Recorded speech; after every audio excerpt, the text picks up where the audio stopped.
What I'm about to tell you is not political. It's not a campaign ad. It's not a talking point. It's not even a cable news spin. It's what allegedly happened inside a quiet American neighborhood and why the details matter. Because one of the suspects had already been deported. Somehow, he came back.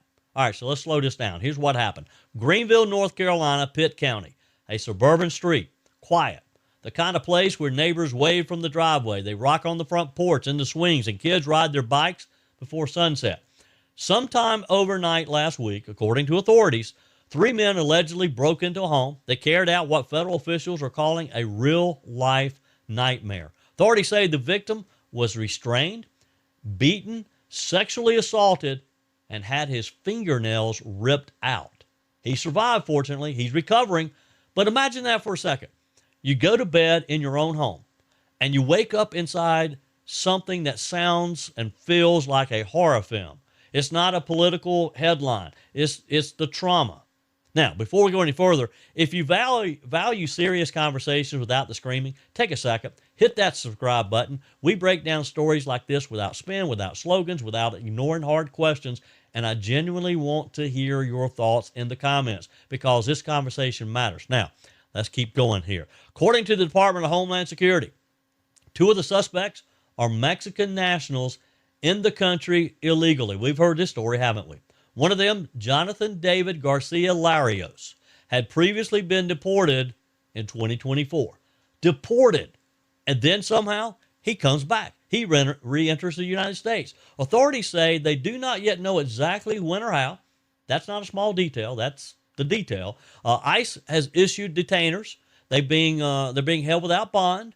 Federal officials have used strong language calling the suspects heinous criminals who should not have been here to begin with. Again, we've seen this movie. We know the ending. And that's where this shifts from horrifying to deeply consequential because crimes are committed by individuals. Personal responsibility matters, always.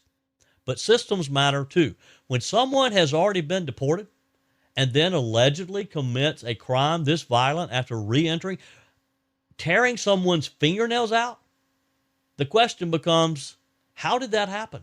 Was it a border failure, a tracking failure, a policy gap, a resource issue, or maybe all of the above?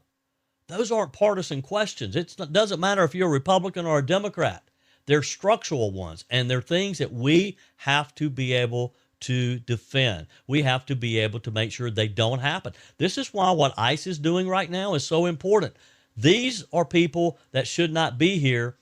And if Donald Trump is allowed to do what we elected him to do, people like these bad guys, these worst of the worst, they'll be deported. Now, critics will say that violent crime is committed by citizens and non-citizens alike.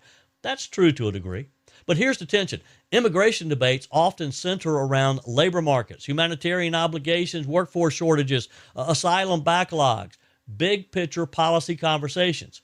But when something like this happens inside someone's home, the debate becomes very personal because for that victim, this wasn't about visa categories. It was about survival, living and surviving a very heinous crime right there in his own home. Now, this is where national policy collides with real life. Supporters of stricter enforcement say this is exactly why border security matters. Critics argue you can't build national policy around the worst examples, that that's the national debate. But in Greenville, North Carolina, it's no longer theoretical. It's a man in a hospital bed. It's neighbors double checking their locks at night now. It's a community asking what exactly went wrong. And it's a good question. Immigration law is only as strong as its enforcement, and enforcement is only as strong as its follow-through. If someone is deported and re-enters undetected, that's not an abstract failure. That's a measurable breakdown somewhere in the chain. And when breakdowns happen at that level, the consequences aren't policy papers. These are human lives. So let me ask you something. Do you believe this represents a broader system failure? Or do you believe this is an isolated breakdown? Drop your thoughts below. Comment, like.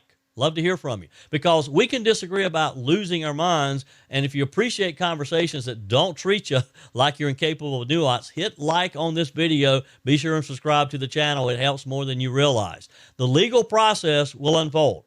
Evidence will be presented. Guilt or innocence will be determined in court as it should be. Due process matters, but so does accountability. And so does asking whether systems designed to protect Americans are functioning the way they're supposed to and the way we expect them to. A quiet neighborhood, serious felony charges, one deportation didn't stick, and a national debate that just got more personal. We'll continue following this case in the courtroom and in Washington, because when theory collides with reality like this, the questions don't fade, they just get a lot louder.